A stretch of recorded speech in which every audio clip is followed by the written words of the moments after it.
Olá pessoal, quero cumprimentar a todos com a paz do Senhor. Estamos iniciando mais uma lição desta feita, a lição de número 2, onde estaremos falando sobre o tema que já temos falado sobre a igreja. Desta feita falaremos sobre as imagens que tipificam a igreja. Você que está chegando agora no canal, quero te convidar a estar se inscrevendo no canal para estar nos ajudando. Também, se você gostar do vídeo, estar compartilhando, ativando o sininho para receber as próximas notificações e também dando o seu like, porque nos ajuda muito na divulgação deste canal. Se você tiver alguma dúvida também, terá a oportunidade de estar nos perguntando nos comentários abaixo e, na medida do possível, estaremos respondendo as indagações. Então, nessa lição estaremos falando, sendo a segunda lição do trimestre de 2024, a lição de adultos, estaremos falando sobre as imagens da igreja. Eu tenho comentado aqui no meu canal tanto a lição de adultos quanto também a lição de jovens. Você poderá depois também estar assistindo o vídeo da lição de jovens, onde o assunto também é muito importante e está bastante relacionado ao assunto da igreja. Então estaremos falando agora sobre as imagens bíblicas da igreja. A lição de adulto vai ser ministrada no dia 14 de janeiro de 2024, o primeiro trimestre, né? Nosso texto áudio diz: mas vós sois a geração eleita, o sacerdócio real, a nação santa, o povo adquirido, para que anuncieis a virtude daquele que vos chamou das trevas para a sua maravilhosa luz. 1 Pedro capítulo 2, versículo 9, uma referência muito conhecida, né? Por meio de cada imagem que retrata a igreja, o Espírito Santo revela-nos quão gloriosa ela é. Então estaremos falando sobre essas imagens e mostrando o que ela representa, né, no reino de Deus. A igreja através dessas imagens, o que nos ensina, qual a lição que aprendemos para entendermos o que é realmente estar numa igreja, o que é realmente fazer parte do corpo de Cristo. Falamos em lições anteriores que nós somos membros do corpo de Cristo, mas Cristo é o cabeça. Então só seremos igreja se estivermos inseridos neste corpo. E inserido neste corpo nós podemos estar realizando a vontade de Deus aqui na terra, porque a igreja, ainda que ela não é a totalidade do reino de Deus, ela é sim uma representante oficial do reino de Deus e a maior instituição nesse planeta, né? Então ela tem uma função específica nessa terra. Não estamos aqui só por uma religiosidade, não estamos aqui só para dizer que somos bonzinhos, porque que somos diferentes, mas estamos aqui para cumprir uma missão. E se deixarmos de cumprir essa missão, o corpo não terá valor algum. Mas contudo, quando estamos inseridos no corpo, Cristo sendo cabeça, com certeza Ele nos dará a direção. Então vamos estar entrando aqui. Eu coloquei aqui os objetivos da lição, porque a lição trabalha sobre esse tripé, desses três tópicos. O primeiro, nós vamos falar da imagem do relacionamento. Depois, imagens que descrevem a função. E depois, imagens que descrevem a habitação. Então, são pelo menos três pontos, né, importantes que será trabalhado nesta lição. Primeiro, estaremos falando sobre a imagem do relacionamento, né, que representa, né, a igreja e Cristo, né? Esse relacionamento entre o cabeça e o corpo, nessa ligação, né, entre a ideia de um evangelho genuíno através da pregação da igreja e a vontade de Deus dentro deste contexto, né? E depois falaremos sobre a imagem que descreve a sua função, né? A partir do momento que nós entendemos que somos igreja, o que estamos aqui para fazer, o que vamos fazer aqui na terra, qual é o nosso objetivo, o nosso propósito aqui na terra como igreja. E depois vamos ver também que a igreja é a habitação do Espírito Santo, né? Ele habita individualmente em cada membro do corpo, em cada crente, como o templo do Espírito Santo, mas no seu contexto geral, ele está no meio da igreja, né? Lá em Apocalipse fala que ele está no meio dos 7 castiçais. Então é importante nós entendermos isso aí. São simbologias que nos levam a entender o que é realmente uma igreja, o que é ser igreja. Nesta lição, estaremos continuando o assunto sobre a igreja. Desta feita, falaremos sobre as imagens que caracterizam a igreja. Veremos através das imagens comparativas várias facetas da igreja e suas representações no reino de Deus. E a demonstração dessas imagens no nosso relacionamento com a mesma, né? Nós dentro dessa igreja. A primeira imagem e a mais, né, usada, né, mais falada, mais pregada, é a imagem da igreja como noiva de Cristo, né? Nós sempre pregamos, ouvimos pregações e sempre esta é a principal imagem da igreja quando se trata do relacionamento. Noiva fala de casamento, de união, né? Então é uma comparação, né? O apóstolo Paulo fala sobre o casamento, o próprio Cristo também falou sobre, né, comparando a parábola das 10 virgens, apesar de o contexto ser judaico, mas também pode simbolizar o relacionamento entre Cristo e a igreja, assim como o Messias, né, e a noiva, né, e a Israel. Então nós vemos aqui que a igreja é comparada a uma virgem pura, né, que significa paterno, né, paterno significa a pureza da igreja que foi purificada para o noivo. Paterno é uma palavra grega que significa virgem, né, pureza, né. Então está lá em 2 Coríntios capítulo 2, versículo 11.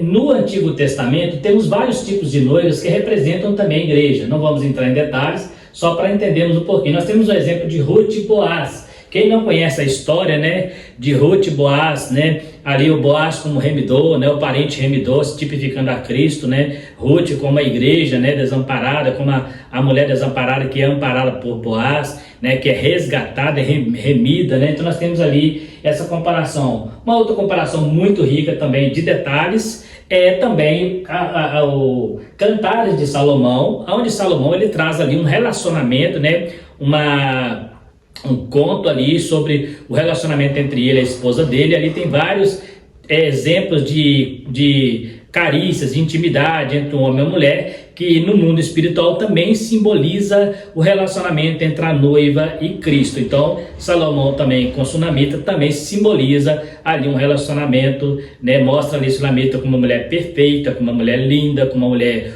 pura, né, com uma mulher cheirosa, né, e ali mostra, né, você vai estudar ali o livro de Cantares, você vai ver o momento que ela se mostra indiferente ao noivo, depois ela sai atrás dele, né. Então existe ali vários exemplos, né, tipológicos que representam esse relacionamento entre a igreja e Cristo. E também temos, né, uma outra que é muito importante, é o caso de Rebeca, né, Isaac. Nós vemos ali Isaac que foi buscar, né, Eliezer. Nós temos ali uma tipologia que nós podemos dizer assim, Abraão simbolizando Deus, Eliezer é o Espírito Santo, né, foi ali convence o mundo do pecado, da justiça e do juízo, e Isaac vindo do campo, né, e a Rebeca, a igreja que foi ali adornada, né, com 10 camelos de ouro, de pedras preciosas e vestes, né. Ali o Eliezer revestiu a noiva, né, a Rebeca, com aquelas dádivas, né. Podemos dizer que ali os dons que Deus dá à igreja, como um revestimento, como uma ornamentação, né, para a igreja. Então nós vemos ali aquele relacionamento. Enquanto Isaac vinha, né, do campo, estava orando, Rebeca veio, né, ao encontro dele. Então a gente veria o encontro feliz, né, de um casal que também tipifica esse relacionamento entre a igreja e Cristo, né? Vemos que Rebeca também era uma mulher pura, da parentela de Abraão, né? Então tinha que ser alguém que tivesse ligação com a promessa, né? Vamos dizer assim, e a igreja, a partir do momento que você entra na igreja, você passa a ter ligação com essa promessa, e nós, como igreja, também representamos esta Rebeca, né? A esposa de Cristo. É interessante que quando você está lendo a Bíblia, você vai perceber que o tempo todo a Bíblia fala de esposa de Cristo, de noiva de Cristo. Porém, em alguns momentos você vai encontrar a expressão esposa. O que significa isso? Significa que a igreja ainda é a noiva de Cristo, a igreja foi resgatada e está como a noiva, esperando o dia das bodas, né? Nós temos ali no nosso de cunho escatológico, inclusive, os 7 anos de grande tribulação, onde acontecerá a boda do Cordeiro. 7 anos da boda era a cultura hebraica, onde era celebrado os 7 dias do casamento, né? Temos ali também a parábola das 10 virgens, que nos dá um pouco de como seria esse casamento, né? Esta festa nupcial. E a igreja, então, no período da grande tribulação, enquanto o mundo estará sendo provado, né, tentada, ali passando pela grande tribulação, a igreja estará nas bodas, né? Ali ainda será no período do noivado, para depois consumar o casamento, que é a união para a vida toda, a união eterna, né? Então nós temos aqui que algumas vezes você vai encontrar a noiva. Observe que Paulo, ele fala assim, quando se fala em esposa, já é considerado algo mais que um simples noivado. Apesar de que no noivado judaico não era como hoje, por exemplo, que você noiva e pode terminar a qualquer hora. Lá não, lá era um contrato, né, na mesma proporção de um casamento. E ficava o período de um ano sem eles ter contato, né, ali ele cortejando a esposa, né, período de um ano, mas não podia ter contato com ela, né. Então a gente vê que aí o apóstolo Paulo fala que a igreja, né, que a igreja é como uma noiva que está sendo preparada e adornada para o casamento. Então, por isso que fala de pureza, né? Hoje temos visto pessoas aí que estão se declarando igrejas, mas têm abandonado a pureza do evangelho, têm abandonado a pureza da santificação e querem dizer que são igreja, mas observa que a igreja é algo puro, é algo perfeito, é algo que Deus tem colocado ali os seus princípios. Então, por exemplo, quando se fala de noiva, vou citar um exemplo aqui bem grotesco para você entender. Jesus não veio buscar aqui uma prostituta, uma pessoa que vive com outros amantes, uma pessoa que vive no pecado, que o pecado é abominação aos olhos de Deus, mas veio buscar uma pessoa pura, que ele mesmo purificou, comprou e purificou com o teu sangue. Então não há motivo para dizer que Deus aceita o pecador do jeito que ele é, ele precisa converter. Falando na lição anterior que muita gente está na igreja por adesão, mas você precisa estar por conversão, que é metanoia, mudança de pensamento. Para você estar numa igreja, não adianta você vir do jeito que está e permanecer do jeito que está. Você pode vir do jeito que está, mas dentro desta igreja você precisa ser purificado para se tornar uma noiva pura e imaculada, como está escrito lá em Efésios capítulo 5 e 26, preparada, adornada, fala de pureza para encontrar com o noivo. Então Jesus não veio buscar uma mulher qualquer, o noivo não vai buscar uma mulher qualquer. Observa que todos os casos que nós citamos aqui não era uma mulher qualquer, né? A Ruth era uma mulher especial, Rebeca era uma mulher especial, a própria Sunamita de Salomão também era uma mulher especial. Então Jesus vai buscar uma noiva especial, uma noiva que lhe agrada aos olhos, uma noiva que não tem amantes, como nós temos o caso no Velho Testamento do profeta, que Deus mandou buscar uma prostituta e casar com ela, e depois ela o traiu, e ali simbolizando a traição de Israel, né? Porque Israel até então era considerado a menina dos olhos de Deus, a noiva de Deus ali, né? Vamos dizer assim, e Deus se sentia atraído pela idolatria. O pecado traz esse mesmo desconforto no reino espiritual. Quando cometemos pecado propositalmente, porque voluntariamente somos todos pecadores, que precisamos nos arrepender a cada dia, mas quando isso se torna na nossa vida uma prática comum, como temos visto nas igrejas por aí que o pecado já não é mais combatido, isso não faz parte da noiva de Cristo, né? A noiva de Cristo é pura, imaculada e faz tudo para agradar o seu noivo, né?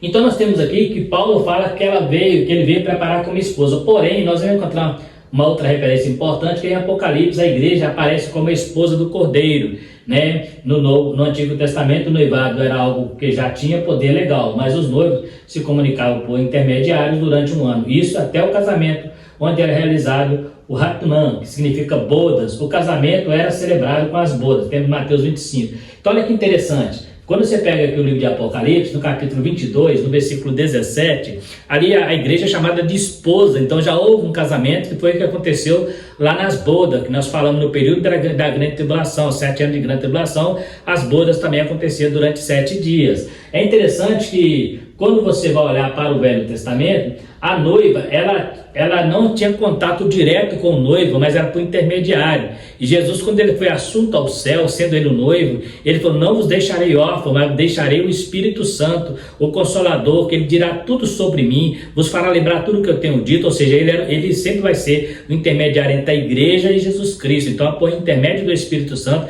nós temos contato com o noivo, mas ainda somos noivos, né? A igreja está nesse período aqui intermediário, aquele período que na cultura hebraica era período de um ano, onde ela podia conversar com o noivo só por intermediário, só por alguém que estivesse no meio deles ali para estar orientando, né? Ela está preparando também o noivo. A mesma coisa nós temos o Espírito Santo, que comunica, né, as nossas fraquezas, que geme com gemidos inexprimíveis, que nos convence do pecado. Ele que está trabalhando, ele é o nosso intermediário. Jesus falou assim, que eu vou e voltarei para vós, mas não vos deixarei órfãos, enviarei o Consolador que esteja convosco. Então esse Consolador é exatamente o intermediário, até que um dia nós subamos ao céu, e ali estaremos diante do noivo de Cristo, que é o noivo da igreja. Aí não precisaremos, em tese, no sentido de intermediário, não precisaremos do Espírito Santo. Teremos ele ali como Deus, como ele sempre foi Deus para nós, né? Como nós cremos na Trindade, né? Mas porém não haverá no céu intermediário. Estaremos diretamente com o Pai, com o Filho e com o Espírito Santo. Não estou dizendo que Jesus não está no meio da igreja, mas ele está na pessoa do Espírito Santo, porque o Espírito Santo é o outro Consolador, né? Na sua onipresença ele está em todo lugar, mas no seu ofício, quem opera hoje é esse intermediário, que é o Espírito Santo. Então nós temos o ofício de Deus no Velho Testamento, o ofício de Jesus ali no seu ministério terreno, e hoje, através do Espírito Santo, é o ofício de Cristo através do Espírito Santo na igreja. Então quem opera hoje é o Espírito Santo, né, para glorificar a Cristo e levar a igreja a viver uma vida de santificação e pureza. Então, esse Hatanã, né, era as bodas que eram celebradas no período de 7 dias. Mateus 25, o escritor, o evangelista Mateus, ele fala como que seria ali, conta a parábola das 10 virgens, né, e ali você entende como que era um casamento. As bodas eram uma festa de 7 dias, e ali era realizado aquele período, e depois ali havia a consumação após o sétimo dia, o sétimo dia, o casamento, né, era ali consumado, né? Então vamos dar um pouquinho aqui. Rebanho de Deus, outra comparação. Então nós vemos que a igreja é considerada noiva de Cristo, depois ela vai ser considerada também esposa, que intensifica mais o relacionamento, né? Cresce maior, fica maior a intimidade. Mas tem uma outra comparação que também é muito importante, que a igreja como rebanho de Deus. Agora nós vemos aqui o Jesus na pessoa de um pastor, né? Lá nós temos ele na pessoa do noivo, nós temos ele na pessoa do esposo, agora nós temos Jesus na pessoa do pastor. O pastor é aquele que cuida da ovelha, né? Eu trouxe algumas coisas interessantes aqui, que a gente, quando fala sobre aprisco, a gente tem uma interpretação um pouco, né, às vezes a gente não olha os dois lados, né? O que é um aprisco, né? O que aquela parábola das 100 ovelhas, por exemplo, né, deixou as 99 no aprisco, que foi atrás da desgarrada. Ali tem um contexto de buscar o resgatado, né? Quem é aquela ovelha desgarrada? Então nós vamos entender um pouquinho sobre isso aí. É lógico que as duas interpretações é correto. O aprisco também fala de segurança, fala de proteção, né? Mas tem uma coisa importante que precisamos entender. Primeiro, o rebanho de ovelhas é algo comum no Oriente. Essa figura retrata a figura de um pastor que cuida com afinco do rebanho, protegendo. Nesse caso, Jesus mesmo instituído pastores, ele é o sumo pastor. Em João 10, segundo Schaeffer, o aprisco é a nação de Israel, e o chamado do pastor é que saia do aprisco do judaísmo. Então, segundo esse teólogo Schaeffer, né, da teologia sistemática, ele pega ali João 10, onde fala que Jesus vem buscar as ovelhas, a porta das ovelhas, fala quem entrará, sairá e achará pastagem. Então ele traz uma visão um pouco diferente do que se é pregado no dia a dia. Ele diz que o aprisco é o judaísmo para seguir aos pastos verdejantes. O aprisco é um curral onde as ovelhas ficam presas e só são alimentadas quando estão fora dele. Então é interessante que o aprisco fala de segurança, fala de proteção, mas segundo Schaeffer, né, e outros teólogos mais, ele também traz essa segunda visão, que o aprisco também fala do judaísmo, fala daquela religiosidade, aquela prisão dentro de uma cultura que Jesus veio para salvar e resgatar, e eles tentando incutir no meio do evangelho a cultura judaica, as doutrinas judaicas. Então, segundo Schaeffer, ele está dizendo o seguinte, que o pastor vem até o aprisco, tira as ovelhas para levar ao pasto. No aprisco não tem pasto, no aprisco não tem alimento. Então, se ela ficar ali por muito tempo, ela vai morrer de fome. Então, ele precisa ser levado ao campo, né? Então, quando ele cita ali João 10, né, ele explica que o pastor é que entra pela porta, que vem pela janela ladrão e salteador, vai pegar as ovelhas dormindo, porque ele é um momento de descanso, mas o pastor vem e entra pela porta, as ovelhas ouvem a sua voz, e é conhecido, né? As ovelhas conhecem a voz do seu pastor, e aonde ele vai, ela segue. Então, por que ela segue? Por que ela sai do aprisco? Porque a maior segurança não está no aprisco, mas está no pastor. É bom lembrar isso. A maior segurança não é estar dentro do curral, não é estar ali presa, mas está no pastor. Então, elas estão cercadas, mas diz que existe uma hipótese de ladrões entrar pela janela, né, por cima do curral e levar as ovelhas, mas o pastor entra pela porta e as ovelhas conhecem a sua voz. Então, Jesus, como sumo pastor, é aquele que nos tira da religiosidade, nos tira ali, vamos no caso ali no contexto de João, da doutrina judaica para uma nova aliança, tira da velha aliança para uma nova aliança em Cristo. Então ele leva a pastos verdejantes. Se elas ficassem ali, com certeza morreriam de fome, mas o pastor veio para alimentar as ovelhas, não para dormir com elas no aprisco. Então é mais ou menos por aí que o comentarista Schaeffer, né, ele fala sobre essa essa parábola lá, essa comparação que Jesus fala do bom pastor em João capítulo 10. Imagem que descreve a função. Então nós vemos aqui, a primeira imagem falava de relacionamento. Relacionamento de noivo e noiva, de marido e esposa, né? E de pastor e ovelhas, né? Deus também chamava a nação de Israel de pastor de ovelhas, né? Ele fala, né, Ezequiel, eu mesmo buscarei as minhas ovelhas e colocarei pastores segundo o meu coração, porque os pastores de Israel têm se corrompido, né? E ali em Ezequiel 34 você vê ali uma comparação de Deus sendo o pastor da nação de Israel e condenando os pastores, né? Porque ainda que Deus coloque pastores na igreja, na verdade ele é o verdadeiro pastor. Esse título de pastor que é colocado na igreja é delegado, porque o verdadeiro pastor é aquele que alimenta, é aquele que dá o alimento. Então, a igreja, ainda que tenha ali seus bispos, seus pastores, mas até os pastores ali no reino de Deus são ovelhas, porque o único pastor é Jesus. É bom lembrar disso, não desmerecendo o ministério, porque ele existe, é gratificante, é honroso. O próprio Cristo instituiu pastores, mas no sentido de cuidar do rebanho. Fala, Pedro, tu me amas? Então apacenta meus cordeirinhos. Quem apacenta ovelha é pastor. Então ele está falando, Pedro, tu que vai pastorear meus cordeirinhos aqui, mas sobre a autoridade do dono do rebanho, porque o pastor não é dono, mas nesse caso aqui, esse pastor não é só pastor, mas é dono também. Há caso que o pastor pastoreia as ovelhas, mas não são donos das ovelhas. É o caso que acontece com os pastores instituídos. Eles pastoreiam a igreja, mas as ovelhas não pertencem a ele, pertencem a Deus. Então é bom lembrar isso, que tem pastor aí que acha que a igreja pertence a ele. Ele acha que ele é dono da igreja, ele acha que ele manda na igreja.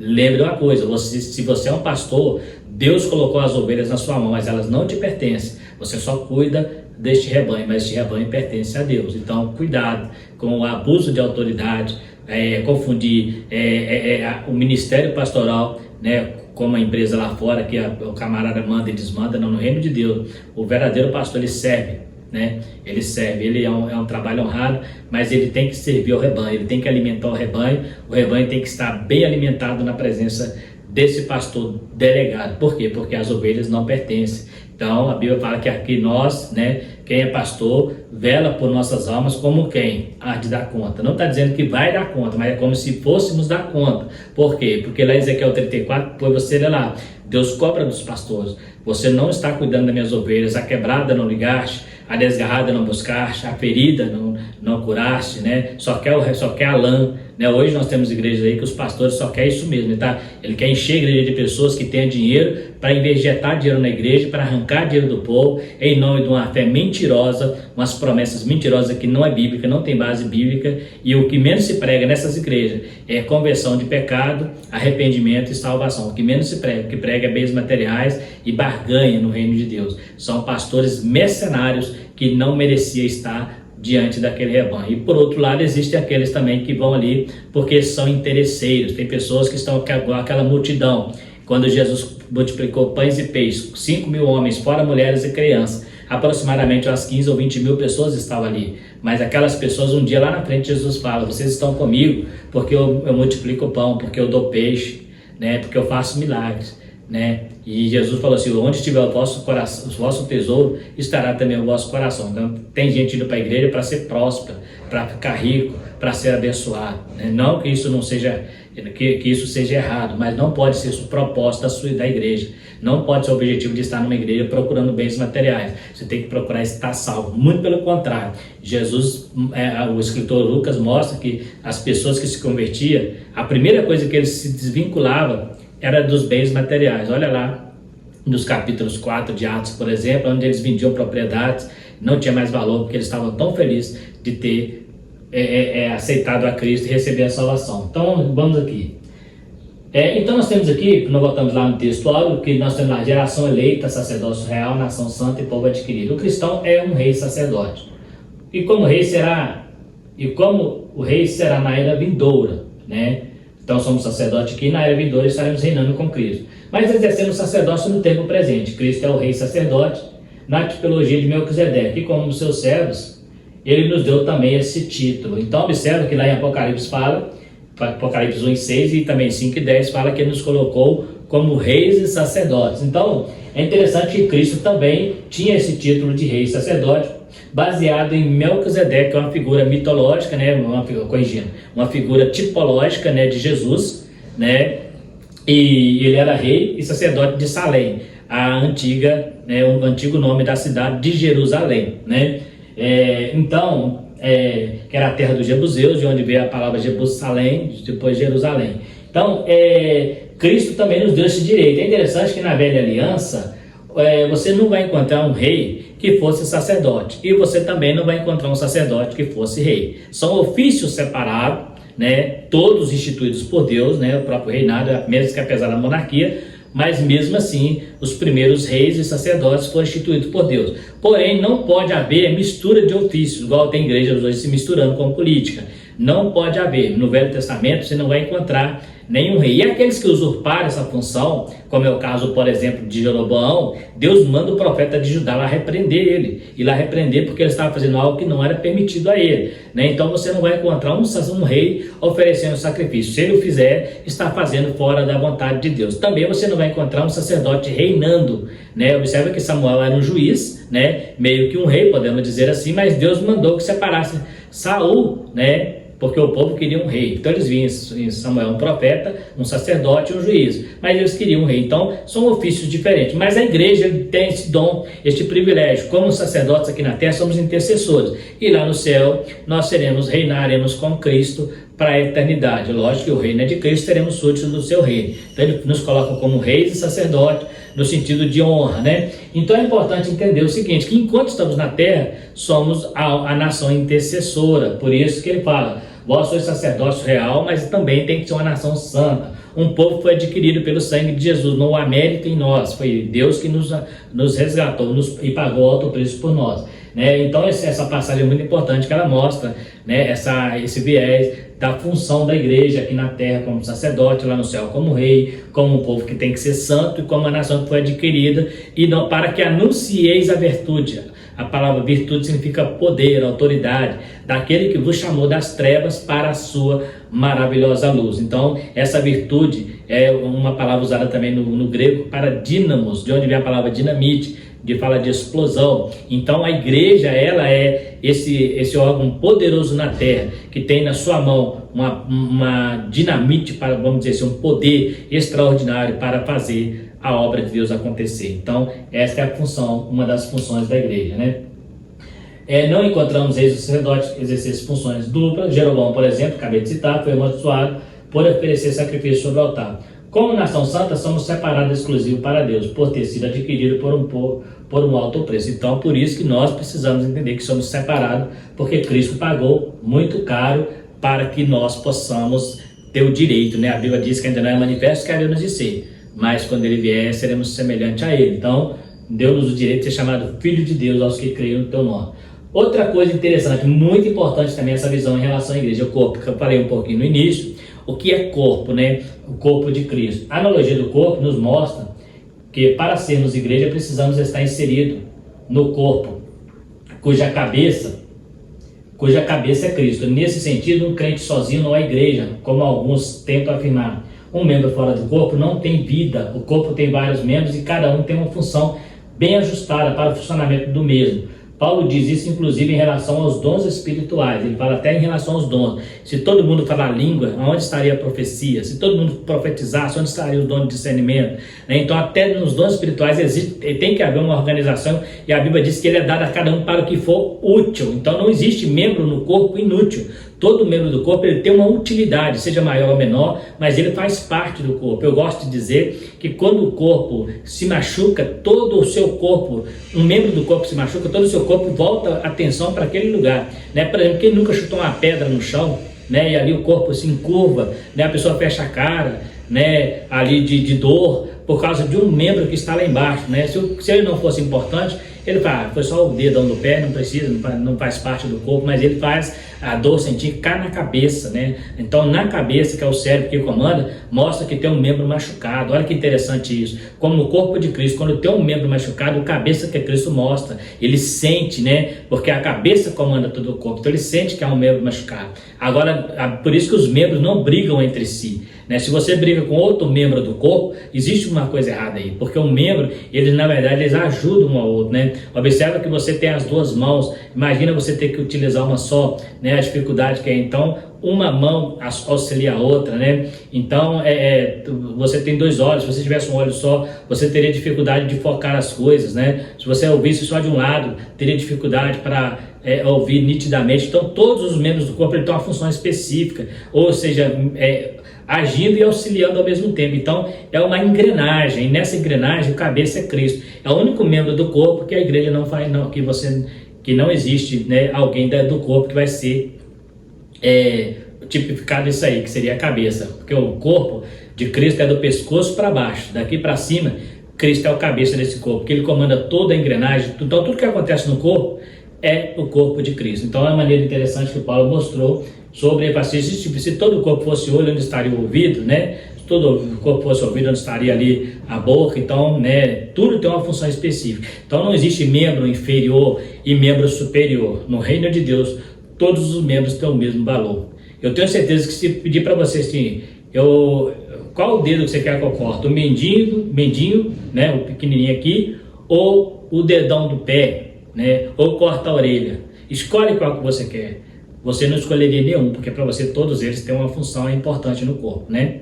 Então, mesmo o dedo mindinho, vou cortar o indicador, vou cortar, qual dos pés que você quer que eu corte, o direito ou o esquerdo? Você não gostaria, né? Porque você precisa dos dois, assim é a cabeça, não pode cortar nenhum membro do corpo. Então, por mais que pareça que o membro é insignificante, no reino de Deus, ele tem uma importância como qualquer outro membro do corpo, que é comandado pelo cabeça, né?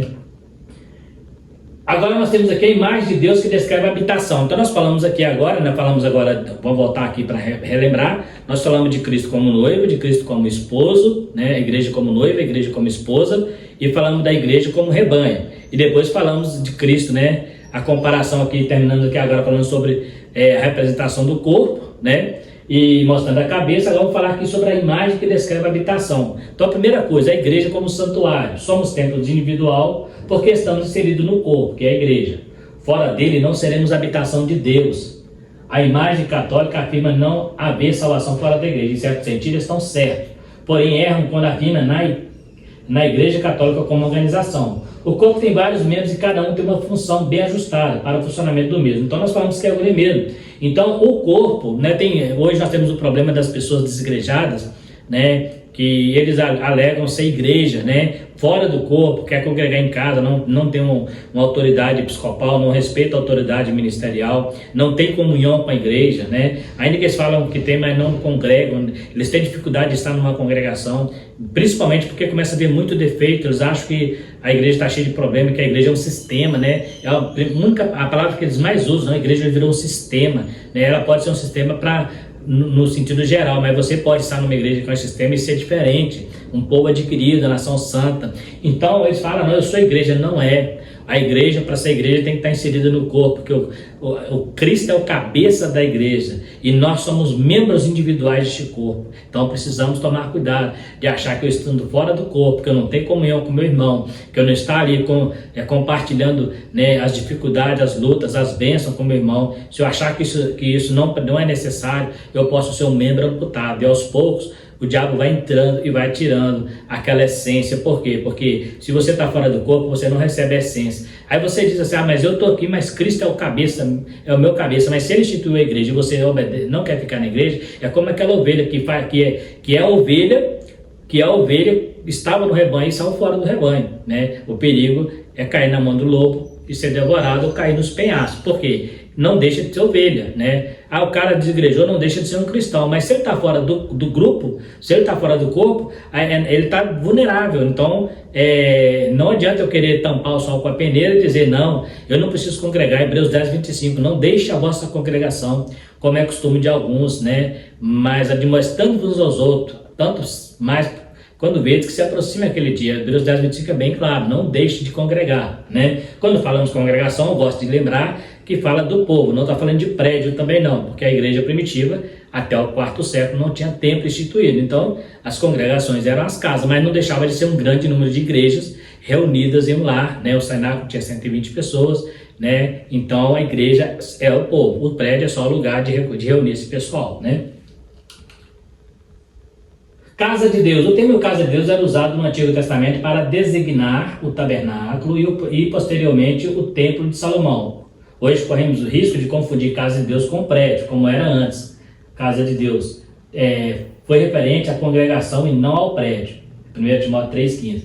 Haja vista, nessa época não existia templo construído e eram casas, os locais onde se reuniam a igreja. Então por que é importante? Hoje nós usamos muito aquela passagem, Salmo 122, alegrei-me quando me disseram, vamos à casa do Senhor. Aí alguns pastores atribuem esse versículo ao templo, tem que vir a igreja, tem que vir aqui o templo, não é isso, né? Casa do Senhor, aquele salmo está referindo o Velho Testamento. No Velho Testamento a presença de Deus estava no tabernáculo e posteriormente no templo. Então se alguém quisesse consultar a Deus, ele tinha que ir ao sacerdote, e lá o sacerdote fazia todo o cerimonial do sacrifício para ele consultar a Deus, para ele conversar com Deus. Existem alguns casos esporádicos, mas quando tinha o tabernáculo, lá era o lugar de adoração. Então lá era a casa de Deus, o templo era a casa de Deus. Deus falou assim, nesta casa estará aqui o meu nome, mas enquanto eles obedecessem essa palavra. Então lá estava. Hoje Deus não consagra a casa. Hoje não existe o templo de Salomão como alguém construiu por aí, não existe. Aquilo é só invencionista de cabeça de religiosos, porque hoje Deus habita na igreja como pessoa, a igreja invisível, o corpo de Cristo, como falamos. O prédio é só um local. Hoje o prédio, que é uma igreja, amanhã pode ser um supermercado. Quem não conhece, por exemplo, uma loja que um dia era uma loja de sapato, era um supermercado e virou igreja. E Deus não está naquele prédio, mas está nas pessoas que estão ali. Então, a partir do momento que a pessoa sai daquele lugar, aquele prédio é um prédio como qualquer outro. Então, é bom entender.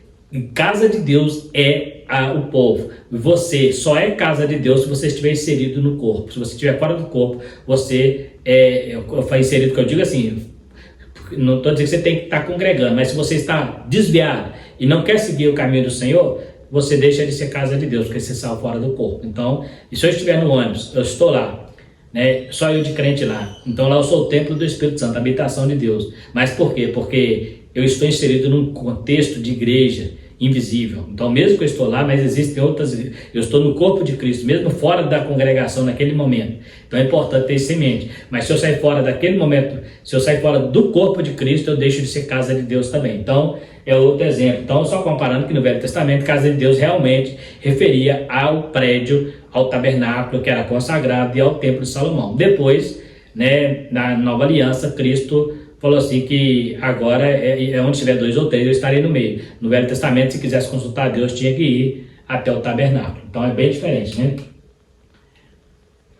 Privilégio de ser igreja. O maior privilégio de ser igreja está no fato de que não foi de nós a iniciativa, mas o próprio Pai que nos amou e nos resgatou para o seu imenso amor.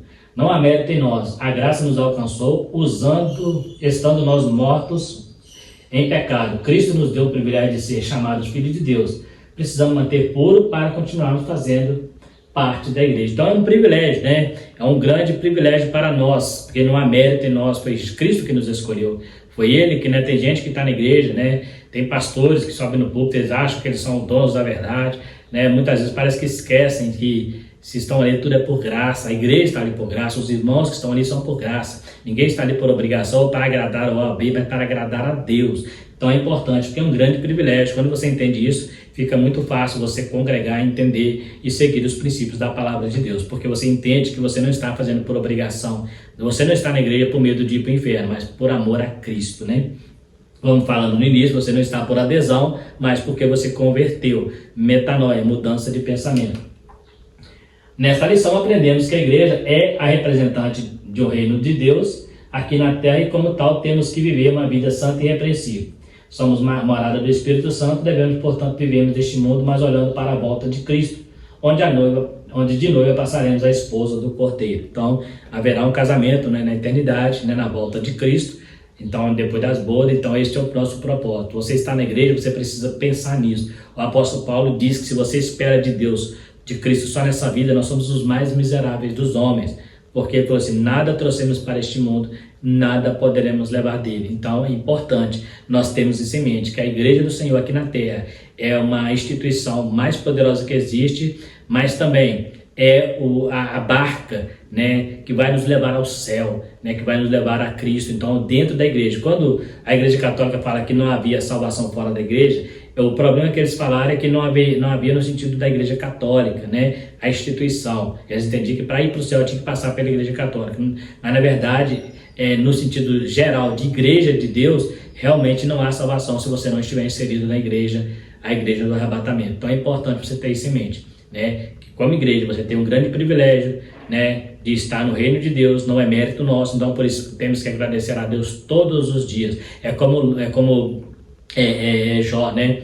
Ele entendia isso quando tomou os bens dele. Ele falou assim: Deus, eu vou servir a Deus só na bonança, né? E não na falta. Deus deu e Deus tomou. Louvado seja o nome do Senhor. Porque Jó era muito rico, mas o que valia para ele era servir a Deus. O privilégio que ele tinha, a honra que ele tinha era ser servo de Deus. Então as outras coisas eram consequência de uma vida abençoada. Mas quando a escassez veio, ele manteve a sua integridade, porque ele entendia quem era Deus na vida dele. Então é bom nós termos isso em mente. Se eu estou na igreja, por que eu estou ali? Porque eu tenho um cargo? Porque eu preciso tocar? Porque eu preciso cantar? Porque eu preciso exibir o meu conhecimento teológico? Não, eu estou ali para adorar o Senhor, para entregar minha vida a Ele, para frutificar neste reino e para que um dia, quando a trombeta tocar, eu esteja preparado com as minhas lamparinas acesas e azeite de reserva na botija para encontrar com o Senhor.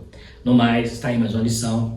Que Deus possa te abençoar. Quero te agradecer você que ficou até o final do vídeo e pedir a você mais uma vez que chegou até o final. Se você gostou desse vídeo, compartilhe com alguém que você conheça, divulgue para nós, né, para alcançar mais pessoas. Também se inscreva no canal para estar nos ajudando, dê o seu like, né, e se você quiser continuar recebendo as notificações, também ative o sininho, né, para todo vídeo que eu lançar você vai estar sendo notificado sobre esse vídeo. Estamos aqui numa sequência de lições, 2 lições, como falamos, a de jovens e adultos, são 13 lições por trimestre, né? E também, se você tiver alguma dúvida ou discordar de alguma coisa que nós falamos, tem toda a liberdade de estar nos chamando nos comentários. No mais, quero agradecer mais uma vez, fiquem todos com Deus e até a próxima lição, se Deus quiser.